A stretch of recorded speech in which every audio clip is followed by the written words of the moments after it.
Psicoflix, episodio 194.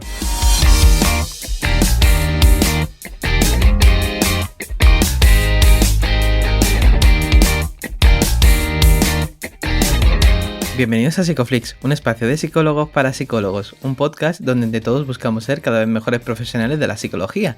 Aquí hablamos de todas las estrategias, técnicas y noticias de la psicología contemporánea, pero siempre con la evidencia científica que nos gusta defender. Hoy estamos emitiendo nuestro episodio número 194, en el que vamos a hablar de FACT en grupo, terapia funcional analítica de aceptación y compromiso. Pero antes, recordaros que en psicoflix.com podéis registraros y acceder a todo el contenido exclusivo para suscriptores. Bueno, bienvenidos al podcast, muchas gracias por estar aquí. Yo soy Ye, hemos dicho contenido exclusivo, pero también aquí personas exclusivas. ¿Qué tal, Darío? Personas exclusivas. Bueno, gracias por lo de personas. Hoy hemos hecho muchas cosas, ya hemos grabado 2 episodios con este y también hemos tenido un encuentro de suscriptores y suscriptoras de Psicoflix. Hemos hablado un poquito sobre cómo ir creando una comunidad, redes sociales, contenido ahí, muy guay también. Igual que lo está el curso de FACT que sacamos junto a Ítaca y bueno, nuestro compi Juanjo, Luis Valero y Eparquio, Eparquio Delgado, que han creado un curso muy interesante, muy chulo y que podéis apuntar desde la web de Ítaca, que dejamos en las notas del programa. Y hoy hablaremos también sobre FACT, pero en grupo, con un gran invitado que te dejo presentar. Muy bien, pues hoy tenemos por aquí a Juan José Ruiz Sánchez, él es psicólogo clínico de la Unidad de Salud Mental Comunitaria de Úbeda, es experto en terapias contextuales, es autor, coautor y coordinador de más de 33 libros, entre ellos FACT en grupo, que es integrando ACT y FAP en grupo. Bienvenido, Juan José. Hola, buenas tardes, muchas gracias por la invitación. Bueno, muchas gracias a ti, Juan José. Estamos abriendo últimamente los episodios con una pregunta rutinaria. ¿Cómo es tu día a día? ¿Cómo te organizas la semana laboral? ¿En qué estás metido? Bueno, es una buena pregunta porque hablando de terapias contextuales, muchas veces si cogéis vosotros, yo o cualquier psicólogo, psiquiatra o persona se dedica al tema de la salud mental, privado o público, me gusta la pregunta porque la voy a relacionar. No me veáis por los cerros de Úbeda, aunque viva en Úbeda. No. Me gusta la pregunta porque en la mayoría de los textos de psicoterapia, sean contextuales o no, la inmensa mayoría de los autores no hablan de su contexto de trabajo. Hablan de principios, o de métodos, o de técnicas, o de procedimientos, o de análisis funcional, etcétera, pero no suelen hablar de su contexto de trabajo. Y creo que siendo contextuales habría que hablar del contexto de trabajo. Pues mi día a día, básicamente, antes, cuando trabajaba individual, consistía en una agenda de 8 personas citadas al día, más temas de gestión, con citas muy, muy demoradas, a veces de 2 o 3 meses entre consultas, y esto, el efecto que producía, no solamente en mí, sino en el resto de mis compañeros, una sensación del palabra que utilizamos a veces, que se llama burnout, es si querer y no poder. Y esa es un poco la situación. Y por otro lado, los compañeros psiquiatras, pues prescribiendo medicación a todo lo que se menea, por decirlo así. Entonces, trabajar contextual que es algo contraintuitivo en la pública, por decirlo así, porque ya sabéis que todo el sistema está montado para eliminar el sufrimiento. Cuando hay sufrimiento que no se puede eliminar, pues complejo, pero mi día me lo organizaba así, desde hace ya tiempo me lo estoy organizando, pues suelo ver 3 personas individuales y después tengo unas 8 o 9 personas en grupo, tengo un grupo diario, llevo ya un tiempo con grupo diario, antes tenía 2 grupos en semana y ahora un grupo. Por las tardes, pues además de compartir con mi familia, lo que hago es leer, reciclarme, que esto no para nunca, y tratar de mejorar la calidad de mi trabajo, y cuando tengo ocasión con otros compañeros, pues publicar sobre todo libros, me he dedicado más a los libros, ya no sé si lleva ya 33, no, ya llevo, creo que son 43, 42, 43. Y ahora estamos con uno sobre cuestiones críticas de las terapias contextuales, uno que va a prologar Marino Pérez, que coordino con Luis Valero y que se va a llamar, o se llama ya, porque ya está el libro hecho, estamos dándole forma y tal, se llama Imágenes y Realidades más allá del marketing. Imágenes y Realidades de las terapias contextuales. Y en eso ando. Bueno, unas semanas bastante movidas por lo que veo. Y has Sí. comentado, ¿no?, que este contexto de demanda creciente y de masificación y de largas listas de espera, el tratamiento en grupo supone como una alternativa excelente a la hora de intervenir. Y me gustaría saber el contexto general en la aplicación de terapia de grupo y qué nos puede aportar y cómo surge para ti la necesidad de aplicar FACT en grupo. Bueno, el contexto es de masificación. Tenemos listas de espera, creo recordar ahora, casi tenemos esperando a personas desde hace 4 meses. Y eso es mucho, pero por ejemplo, tengo una compañera en Toledo que tiene tiene cita al año, imaginaros, ¿no? Un desastre, ¿no? Me refiero, porque políticamente se habla mucho del tema de la pandemia y de aumentar las plantillas y de salud y tal, pero después la realidad es otra. Entonces, pues, surge de una combinación de, digamos, de una necesidad personal de hacer algo mínimamente con cierta calidad y continuidad, que le dé continuidad a las intervenciones, no ver citas en seguimiento una vez cada 2 o 3 meses, que eso te da una sensación, o haces terapia en acto único, que por ahí un libro de terapia de acto único, no me acuerdo ahora del autor, pero sí, hay el enfoque de acto único, pero claro, eso en muchos casos no sirve. Claro. Y entonces surge primero de la necesidad de dar un tratamiento de un poquito de calidad, aunque el tema grupal no va a resolver toda la problemática de salud mental pública, y después surge también de una necesidad personal de no terminar quemado, de no terminar que el burnout no terminara conmigo. Digamos que surge de esa combinación. De hecho, el inicio de las terapias de grupo, creo recordar a Joseph Prat en 1912, que según diversos autores era un médico que trabajaba con gente con tuberculosis y se encontró con una situación similar, no sé si era en Boston o por ahí, en Estados Unidos. Tenía que atender muchísimas personas en un medio público con pocos recursos y el hombre dijo, bueno, pues voy a empezar a reunir a la gente y darle psicoeducación sobre cómo tratar la tuberculosis y ahí, junto con otros autores, nació la terapia de grupo. Después, bueno, como me ha ido interesando tanto la FAS como pues me interesó pues los proyectos de combinar ambas terapias. Esto surge también digamos que la FAS surge de la combinación de de la terapia de aceptación y compromiso, la psicoterapia analítica funcional, pero no, y digamos que el padre, entre comillas, sería Callaghan en el 2004, pero después existe otra versión de la FAS, que sería la FAS focalizada, que es de Keir Stroja y Patricia Robinson, del matrimonio y está más contextualizada hacia lo público y a la atención primaria. Entonces, digamos que la FAS tiene como una madre y 2 padres, Patricia, Keir Stroja y Callaghan, digamos, viene de esas dos vertientes. Mi interés, pues básicamente por esas 2 terapias y por la focalizada, que un poco en la línea también de Luis y Juan Comacía, aunque ellos lo han aplicado también en forma de taller, que el taller es otra forma de hacer terapia de grupo que tiene sus características. Bueno, me estoy enrollando mucho. No, justo he visto, ¿no?, que publicabas eso en tu blog, que además lo tienes actualizado, luego lo dejamos en las notas del programa. Y quería preguntarte sobre, bueno, el momento en el que transicionas, porque llevas un montón de años trabajando y haciendo terapia grupal, imagino que también. Entonces, Sí. no sé si hubo un antes y un después al descubrir FACT y aplicarlo en grupo.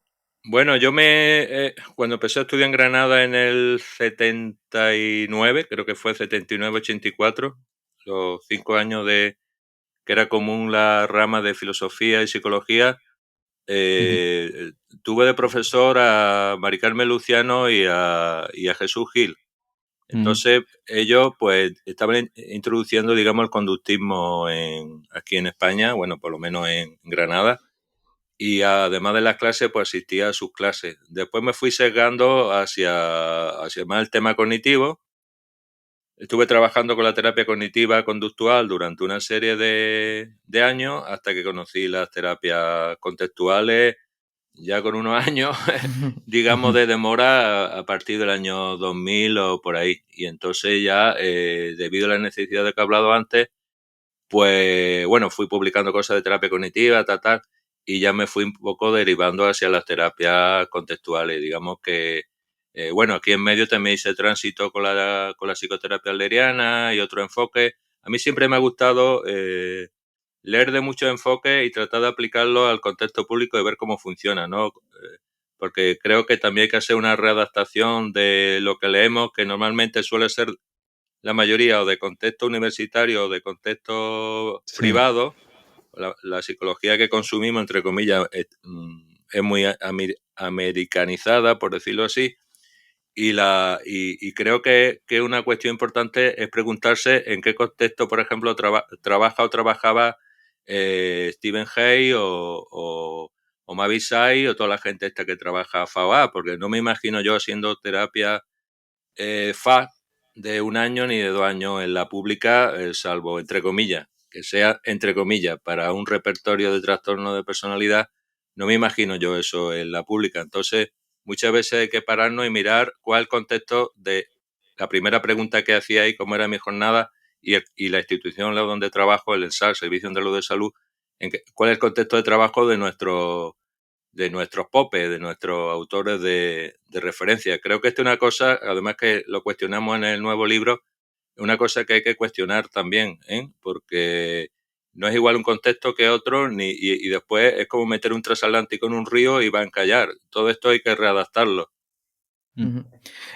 Me parece clave esto que estás comentando, porque además buscando sobre la aplicación de FACT en concreto en grupo, apenas hay información en español y los libros que hay son los que habéis escrito. Y me gustaría preguntarte, y también para que, enlazando con el tema del programa, ¿qué ofrece de nuevo o mejor en relación a otros enfoques grupales el hecho de usar FACT? Bueno, FA por la parte, digamos, del matrimonio de, de Colin Bayside, ofrece, digamos, operativizar el efecto de las relaciones interpersonales, tanto en grupo como en terapia individual, aunque hay mucha equivalencia con otros tipos de terapias no contextuales, como por ejemplo el grupo análisis o la psicoterapia interpersonal. Es decir, que a veces hay bastantes afinidades. De hecho, no hace mucho leí un artículo, o hay por ahí un libro de, no sé si es de 2013, que hablaba de la interacción de la terapia contextual y la psicoterapia dinámica. Y en el libro tiene un capítulo escrito, bueno, la introducción es de Hay, curiosamente, y uno de los capítulos es de Colin Bear, de Colin Bear y Say, en un libro que pretende combinar lo contextual con la psicoterapia psicodinámica. A mí me hace gracia cuando veo en Facebook a muchos conductistas criticando el psicoanálisis como si fuera una masa amorfa y todo lo mismo, cuando en parte la FA combina algunos elementos, aunque se conceptualice como equivalencia funcional en vez de como transferencia contra transferencia, Ujú. y que tiene una doble paternidad o maternidad, que es la herencia de las relaciones interpersonales, de herencia psicodinámica. Pues hay muchas ramas dentro del psicodinámico y la parte skinneriana, ¿no? Y digamos lo que se trata es de combinar, digamos, el aspecto interpersonal con el aspecto personal, lo intrapersonal, es decir, cómo me la apaño con lo que me importa y me angustia en la vida, por decirlo así, y eso a su vez, cómo lo pongo en juego en mis relaciones interpersonales, o cómo consigo tener relaciones con otras personas que sean de más calidad, o como llamaría Colin Besay, de mayor intimidad. Básicamente esa es la combinación. Lo que aporta, pues mis estudios personales, además de los que hay por ahí, aporta que las posibilidades de cambiar o de mejorar la calidad de la vida de las personas en relación al tratamiento estándar que se hace en salud mental. Digamos, equiparando la misma cantidad de horas, el formato FAC en comparación con otro tipo de terapia de grupo que he hecho a lo largo de estos años, como la terapia cognitiva conductual, aquella que era entrenamiento en habilidades y estas cosas, o incluso la terapia de solución de problemas aplicada en grupo, que es una terapia bastante interesante también, he conseguido mejores resultados con este enfoque, que en mi experiencia personal al menos. Lo cual no quiere decir que el otro enfoque no funcione, que también funcionan, ¿eh? Sí, claro, al final también buscamos un poco de unión entre terapeuta y paradigma. Tengo varias dudas en general y te voy a hacer una sobre ACT en grupo. No Vamos a sé ir si te la por voy a esta poder parte. responder porque no tengo respuesta para todo, ¿eh? ¿Qué más Bueno, quisiera? seguro que a esta le puedes responder desde tu Vamos. experiencia porque tengo dudas sobre algunos procesos, ¿no? Por ejemplo, la desesperanza creativa en grupo. Ya sabemos que es algo que se da muy personal, ¿no? Es un proceso Sí. en el cual vamos derivando funciones aversivas a todos estos intentos de control y puede que unas personas estén en el modo, ¿no? Otras no tanto. Y me gustaría saber cómo lo gestionas en grupo. Bueno, pues mira, una forma no quiere decir que sea universal y que siempre sea igual. Una forma es empezar con lo que nos trae las personas al grupo. Por ejemplo, la primera sesión, se pueden comenzar la primera sesión preguntándole a diciendo a las personas que se presenten, además de contar la norma de grupo, que básicamente suele ser el tema de la confidencialidad, así que lo que se hable en el grupo no identifiquemos personas que están viniendo al grupo ni digamos sus datos personales fuera. El tema de la asistencia y la puntualidad, si es posible, y la cuestión de que los comentarios intentamos que sean constructivos y no destructivos hacia los compañeros. Bueno, junto a esto, pues se suele, digamos, abrir el melón, o por lo menos yo lo abro así, y otros autores y otros terapeutas también preguntándole a la gente que viene al grupo que se presente, que digan, que digan su nombre, qué esperan del grupo, qué esperan conseguir viniendo al grupo y cómo se sienten aquí ahora como una situación nueva. Pues muchas personas que vienen al grupo suelen sentir ansiedad, inquietud relacionada con el aspecto interpersonal también, de si sus problemas van a ser criticados, rechazados, si van a tener un ambiente, digamos, aversivo o no. Y a partir de ahí se le puede preguntar si estas mismas sensaciones la tienen con otras personas o en otros momentos en su vida. Y la pregunta que me he ido con esto era... Sí, ¿cómo Perdón. podemos llevar a cabo un proceso tan Sí, complejo como es la entonces, desesperanza creativa? exacto, entonces se va compartiendo este tipo de respuestas y si se le va preguntando al grupo si ha encontrado alguna forma de eliminar o de por completo ese malestar en su vida y cómo lo han intentado. Ahí se puede utilizar, bueno, según los recursos, pues se puede utilizar, por ejemplo, la metáfora, una de las que utilizo yo, la metáfora del monstruo que tira de la cuerda. ¿La conocéis? Sí. Sí. Sí, bueno. Se le puede poner en la barriguita del monstruo, por decirlo así, lo estoy haciendo muy en plan... ya sé que No, soy pero experto también, pero en plan muy seguro que hay gente que no didáctico. la conoce. Bueno, se trata de un dibujo, de una foto donde hay un abismo. Bueno, se puede presentar de muchas maneras. Y en un extremo hay un monstruo muy feo tirando de una cuerda y en el otro un señor que está sudando, está con la gota gorda que va a caer casi al precipicio, intentando de tirar sube del monstruo. Entonces se le explica, explicación poca, más bien experiencial, pero bueno, lo poco de explicación. Se le dice que ese monstruo es lo que ellos quieren eliminar de su vida y cómo están tirando de la cuerda y ahí se le empieza a preguntar a las personas que están acudiendo a esa sesión cómo han intentado quitarse esa ansiedad o ese malestar o tal, por ejemplo, anotándolo encima de la cuerda y el costo de ese esfuerzo y si realmente han conseguido eso. Claro, esto es un moldeamiento. A lo mejor hay que volver una y otra vez en una y otra sesión a lo mismo. En un libro puede aparecer que de la sesión 1 a 3 me dedico a la desesperanza creativa y a partir de la 4 me dedico a la difusión y a partir de la tal, pero cada grupo tiene su propio ritmo y cada persona. Esto no es tan mecánico hacerlo así. Lo mismo hay que retornar y estamos trabajando varios puntos, pero para no liar a la persona del grupo, pues la focalización sería que vayan contando su experiencia de cómo han intentado deshacerse de esto. Claro que la A es contraintuitiva y va contra todo el sistema de salud mental que está montado para eliminar los síntomas y eliminar el malestar. Y después te tienes que relacionar con compañeros que tienen otro modelo y a lo mejor el psiquiatra también está viendo a la misma persona, le está enviando un mensaje distinto al tuyo y ahí hay una cuestión también interesante en esta cuestión. Pero básicamente sería compartir en grupo los intentos de eliminación y si realmente se deshace de ello. Básicamente eso. Ujú. Qué bueno esto, ¿no? Porque según lo ibas contando, pues he estado viendo por debajo las reglas de FAB que ibas evocando, ¿no? Ibais trabajando en el grupo. Y te quería preguntar antes, porque ¿cómo haces este criterio de selección de las personas que forman parte de cada grupo? Bueno, eso es una pregunta, es una pregunta muy, muy interesante.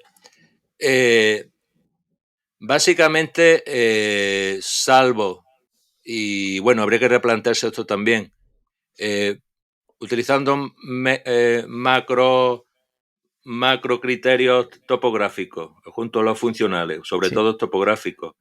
En general, el criterio, por decirlo a la antigua, serían personas con neurosis, vamos a llamarlo así, es decir, todo lo que no sea psicosis, aunque también hay grupos de psicosis. Ujú, Persona adulta, porque también esto se trabaja con adolescentes, incluso con padres y con niños, etcétera, pero como Ujú. yo estoy más centrado ahora en este momento en adultos con problemáticas desde el modelo biomédico ansioso o depresivo, aunque eso es un cajón desastre donde entra un montón de problemas médicos crónicos, cánceres, etcétera. Bueno, un montón de cuestiones y de historias personales que no se pueden resumir ahí. Pero el criterio básicamente es plantearle a la persona que tenemos una situación de atención donde las citas individuales son distantes, que si prefiere eso o preferiría terapia de grupo, se le comenta de qué va el grupo, se le dice que en el grupo pues básicamente el grupo se va a dedicar a dos cuestiones. Una es trabajar el desenganche con cosas que limitan su vida eh, y avanzar en lo que le importa. Y se puede hacer, por lo menos René Oestra y Lou Vandenberg, que son autores que ellos plantean que la selección, aunque yo no siempre lo he hecho así, sea recrear en la terapia individual un poquito lo que va a ser la terapia grupal. Claro que no es lo mismo porque solamente hay dos actores, que es el terapeuta Ujú. y el cliente o el paciente, y ver cómo responde. Después hay una escala que creo que también la he utilizado alguna vez, que la tiene la asociación estadounidense de terapia de grupo, creo que era una escala de Burlingame, como se diga, que tiene una serie de ítems y que también pueden servir. Pero básicamente el criterio de selección es que la persona no tenga un repertorio de excesiva desconfianza, no tenga un repertorio de excesiva agresividad y que pueda mantener un mínimo de contacto. Los psicodinámicos, un criterio que tienen que no hay que descartar era si la persona tiene por lo menos un vínculo afectivo relativamente estable. Si no tiene ningún vínculo afectivo relativamente estable, es difícil que se pueda mantener en un grupo. Básicamente lo que os he contado, aunque podríamos entrar con más detalle y más historia. Ujú.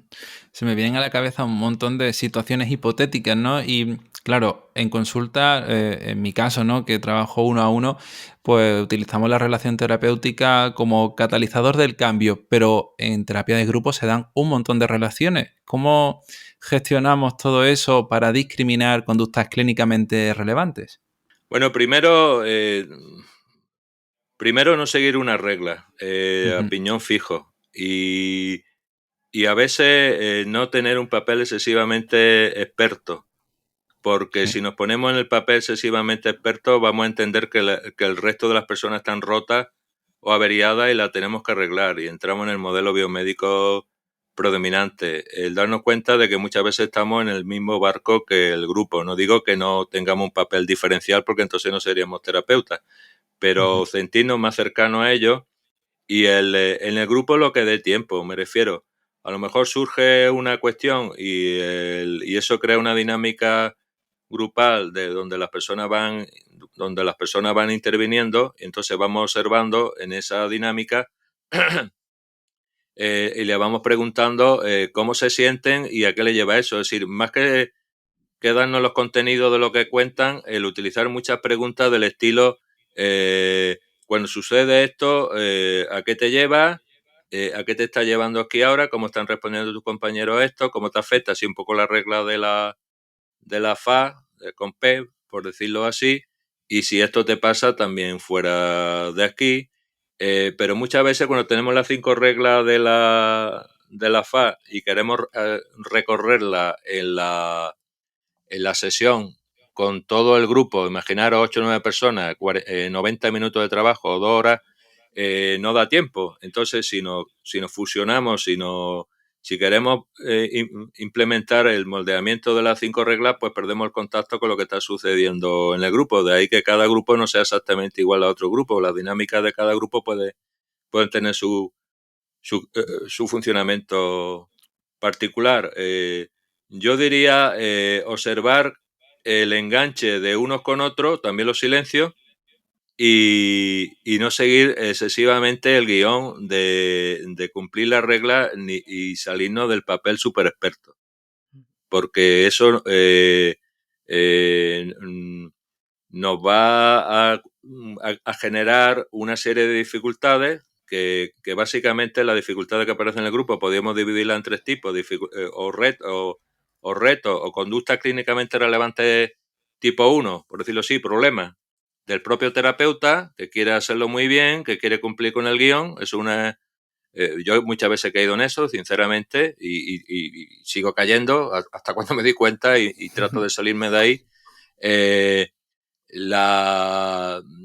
Digamos, las desconexiones de las personas del grupo, pues, básicamente, universalmente, aunque no siempre así, depende del momento, abrirse a contar los problemas y los progresos, la gente del grupo en general, no siempre, podría hacer una potencial conducta progreso, una conducta clínicamente relevante tipo 2, y también después se puede considerar el grupo como un todo, que me resultó curioso encontrar en un libro de terapia de grupo de 2017 no me acuerdo ahora del autor, lo podría buscar, Darra Westrup, ¿puede ser? Sí, aprendiendo terapia, aceptación y compromiso, me encontré una concepción casi psicodinámica, que no parecía a las terapias conductuales, porque las terapias conductuales al uso cognitivo-conductuales era como si el grupo fuera un empaquetado de terapias individuales y yo cojo y empaqueto a la gente una detrás de otra como si fueran chorizos y voy tratando en grupo eso. Y me llamó la atención que esa concepción es bastante errónea y considerar al grupo como un todo. Es decir, lo que emerge en el grupo llamarían los argentinos esto de los grupos operativos, ¿no? Es decir, y que se puede ver también desde el socioconductismo de Sigrid Glenn como intercambio y las metacontingencias que van surgiendo. Me refiero que básicamente tener el ver el grupo también como un todo, la pasividad del grupo o la evitación de todo el grupo de determinadas cuestiones, si en algún momento cambian de tema cuando se están tocando temas dolorosos, o las conductas de querer excesivamente ayudar o salvar o rescatar a otras personas, y después también ir evocando, como decís, esto que estás haciendo aquí lo haces también fuera, ¿qué te lleva y cómo te hace sentir? Y volver, cuando se está compartiendo todo esto, pedir permiso al grupo, si podemos hacer una pequeña parada y experimentar lo que estamos sintiendo aquí ahora y a qué nos impulsa eso, a qué nos lleva y qué consecuencia tiene. Básicamente, intervenciones funcionales e intervenciones de contactar, de tactar el aquí y ahora. Básicamente eso. Ujú. Claro, has mencionado varias cosas que quiero ir recogiendo y una en concreto es que, por ejemplo, cuando nosotros trabajamos a nivel individual y trabajas con ACT o trabajas con FAB, requerir el dominio de ambos modelos es algo que es complejo y que cuesta mucho, y me gustaría saber cómo es el entrenamiento del terapeuta FACT para trabajar en grupo. ¿Qué cosas debería tener en cuenta uno? Bueno, básicamente ya sabéis que partimos de un cierto modelo, ¿no? Que es el tema de la intimidad, de la cercanía relacional. Pues el entrenamiento empezaría por la vida diaria, ¿no? Fuera de la consulta, digamos en las relaciones cotidiana. Si yo, por ejemplo, me cuesta acercarme a mi esposa o a mi hijo cuando tienen dificultades, aunque me ponga el traje en consulta de ser un terapeuta cercano, de alguna manera eso el grupo lo puede percibir como algo artificioso. No estoy diciendo natural, no, probablemente no tenga que trabajar eso ya en mi vida diaria. Si el entrenamiento empezaría casi fuera del grupo, digo como terapeuta, antes de entrar al grupo.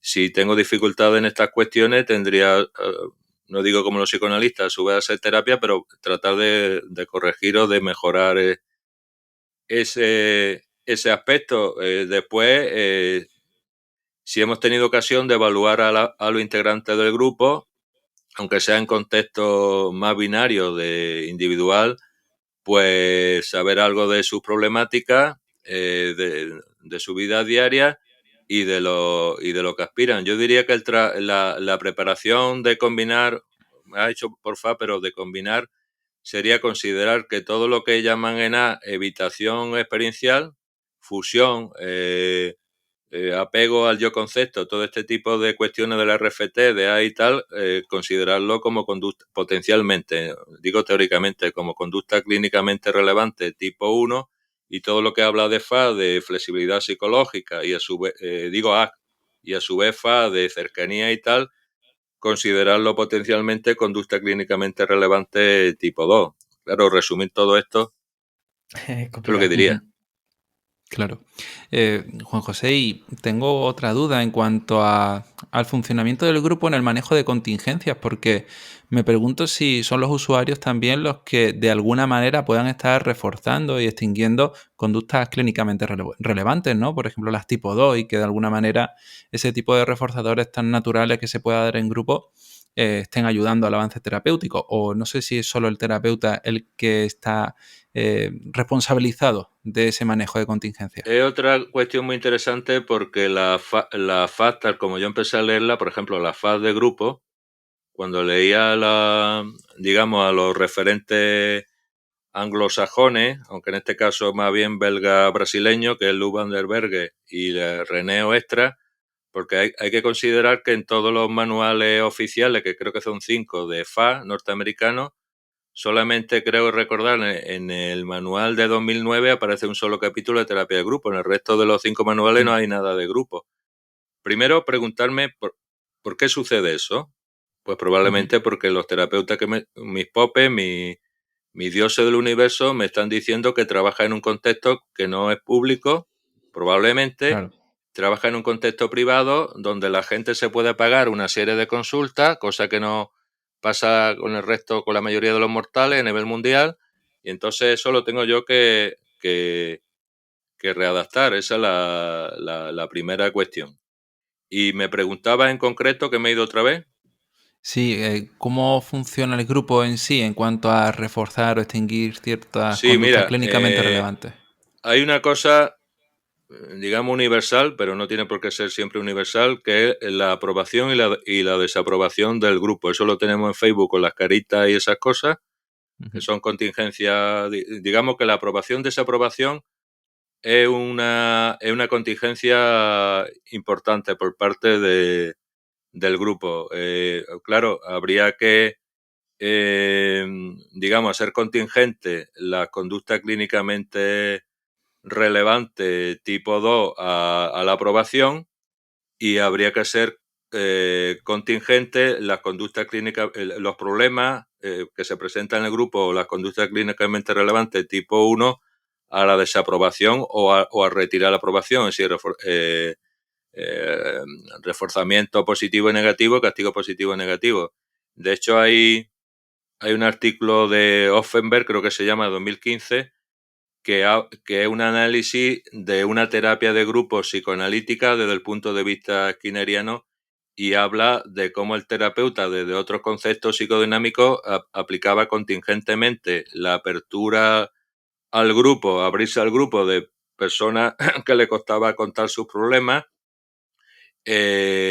cómo utilizaba el terapeuta determinadas contingencias o llamaba la atención, porque a veces en el grupo hay personas más rezagadas que hablan menos y hay que rescatarla, por decirlo así, y si es posible moldear que que hablen, que conecten, porque una cosa que yo observo en mi experiencia de salud mental es que la mayoría de los problemas emocionales, cuando se van cronificando o se van enquistando, terminan la persona por aislarse y por perder el contacto con los demás, por encerrarse o aislarse y por encerrarse en casa. Decía Yerin, que es un socioconductista, que el hecho de salir de casa y de ir a terapia o de reunirte con otra persona, de vestirte, de arreglarte, de tener que hacer cosas distintas, entre comillas, ya de por sí era potencialmente terapéutico porque te sacaba de la inercia, activación conductual, en la que suelen estar las personas. No quiere decir que esto sea suficiente, pero básicamente lo enfocaría así.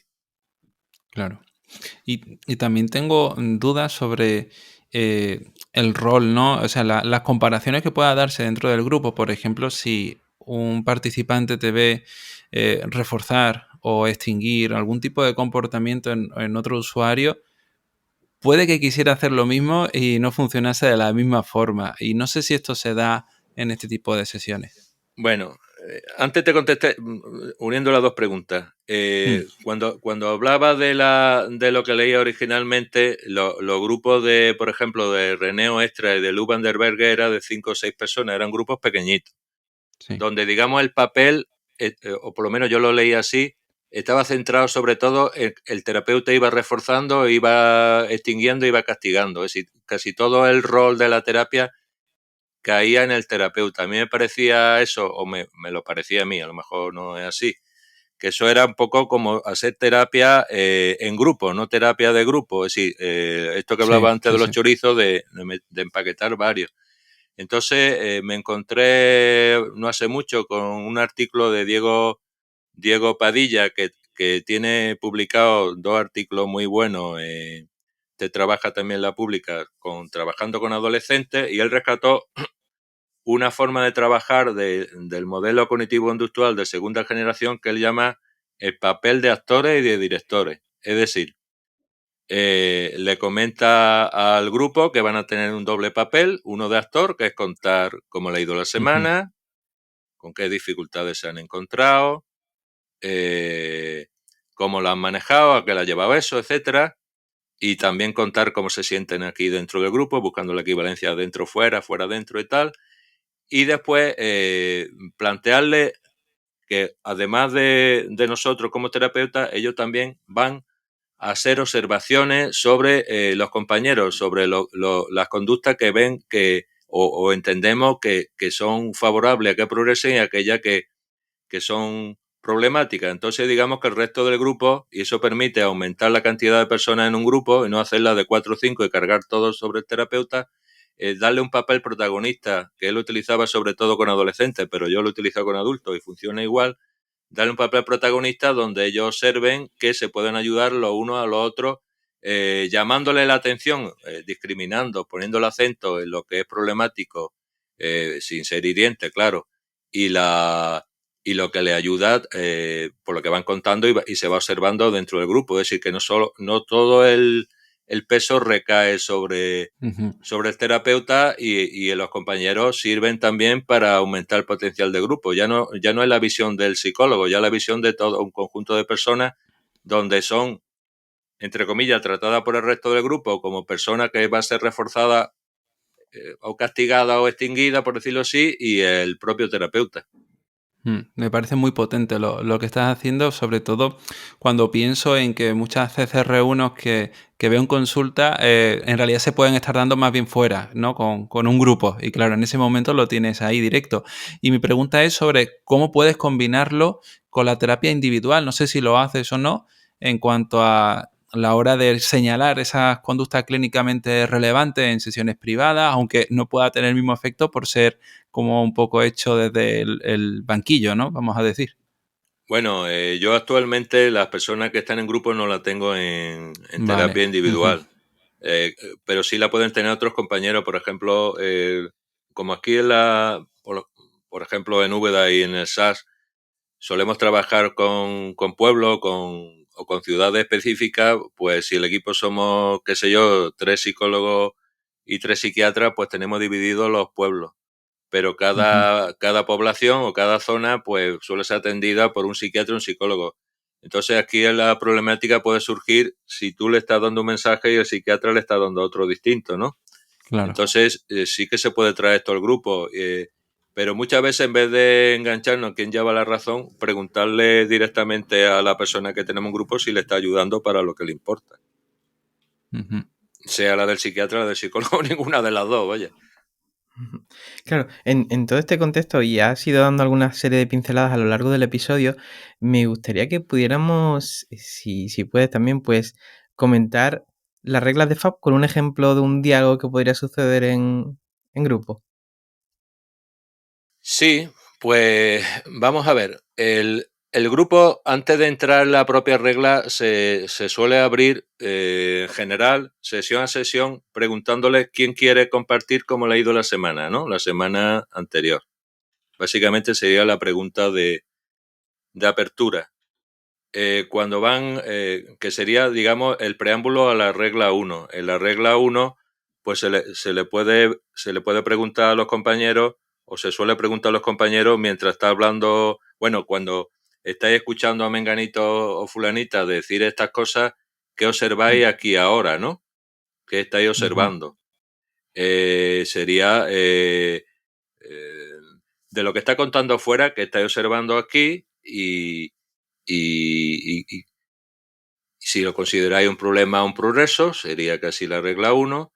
La regla 2, pues se puede hacer de muchas maneras las vocaciones, claro, sería preguntarle a los compañeros del grupo, o si ellos ya tienen habilidad, porque van cogiendo este rodaje de actores y directores, pues preguntarle, ¿y esa dificultad que ha experimentado fuera, si traer el problema de fuera, si queréis, también podría ser progreso? Bueno,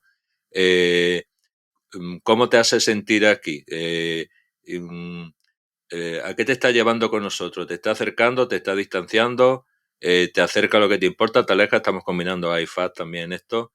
La regla 3 pues, puede ser tanto evolutiva desde que empezó la persona a venir al grupo y hacer observaciones sobre, mira, desde que está viniendo al grupo llegaste de esta manera y veo que ahora estás contando que en tu vida diaria aquí has hecho este tipo de progreso, que lo está, por ejemplo, venís al grupo, estabas contando que estabas muy aislado y yo te vi en el grupo agachado, con la cabeza cabizbaja, la mirada mirando al suelo, no contactaba, no hablabas nada, ahora estás interesado en lo que nos pasa, nos estás contando las cosas que estás manejando mejor, que tienes más cercanía con las personas y también eso que estás contando fuera lo veo aquí también que está sucediendo con nosotros, ¿no? Sería, digamos, reforzar ese progreso. La regla 4, pues cuando yo te digo tal cosa, cuando el compañero te dice tal cosa, ¿qué te hace sentir? Si eso lo percibes como, bueno, lo sientes como una ayuda o no. Y cómo crees que cuando tú a su vez le contestas al compañero, hace sentir al compañero. Esto sería en lo psicodinámico casi la transferencia y la contratransferencia, ¿no? Es decir, ¿qué efecto tengo con lo que digo la persona? Preguntándole directamente y observando sus reacciones, y qué efecto tiene la persona sobre mí, es decir, en las dos direcciones. Y la regla 5, que aunque se puede formular de muchas maneras, de tu experiencia aquí, ¿qué te está sirviendo para tu vida diaria? La regla 5 creo que debe de apuntar a la generalización o a la transferencia de lo aprendido en el grupo hacia afuera, básicamente, hiper resumiendo. Qué bien. Y Juan José, si alguien nos está escuchando ahora y tiene ganas de iniciarse un poco en FACT en grupo, ¿qué libro podríamos recomendarle? Bueno, aunque el de Luis Valero y Juan José Macías es un libro de FADE que está centrado sobre todo en terapias individuales, creo que le recomendaría también ese libro y buscar los trabajos de Juanjo y de Luis que tienen de taller grupal, que el taller grupal tiene su propia característica, suelen ser intervenciones más bien de tipo preventiva para poblaciones, entre comillas, no con una clínica tan acentuada, y tienen ahí varios tipos de intervenciones, no tanto en el libro, sino en la misma tesis de Juanjo, sobre cómo intervenir con poblaciones de estudiantes o creo que era un grupo empresarial o agrícola, así como en diversas poblaciones, haciéndolo en plan taller grupal, aunque tienen también un trabajo de intervención con mujeres maltratadas muy interesante. Yo le recomendaría ese libro. Y después le recomendaría los libros que tenemos, tanto el de A de Grupo, que está publicado en Lulú, como el de FAC con P de Grupo, que está publicado por la Universidad de Almería, como el de FAC de Grupo. Después todos los artículos que encuentren en la red sobre estos modelos de trabajo. En castellano, que yo sepa, de FAC con P, no hay, lo único que hay es esto. Y en inglés, lo único que yo conozco de FAC con P, no hay nada, salvo el capítulo este del libro de 2009. Pero esto es por el sesgo norteamericano de enfocarlo todo hacia lo individual, que esto daría para otra charla completa, y más que para lo grupal. Y después los libros de A de grupo sí hay muchísimos, hay en psicosis, hay en adultos, hay en niños, hay en padres, hay en cáncer. De A sí hay bastante más, de FA hay bastante menos, y de FAC lo que hay de grupo es poquísimo. En español esto, y en inglés no crees que hay mucho más, que hay poquito. Sí.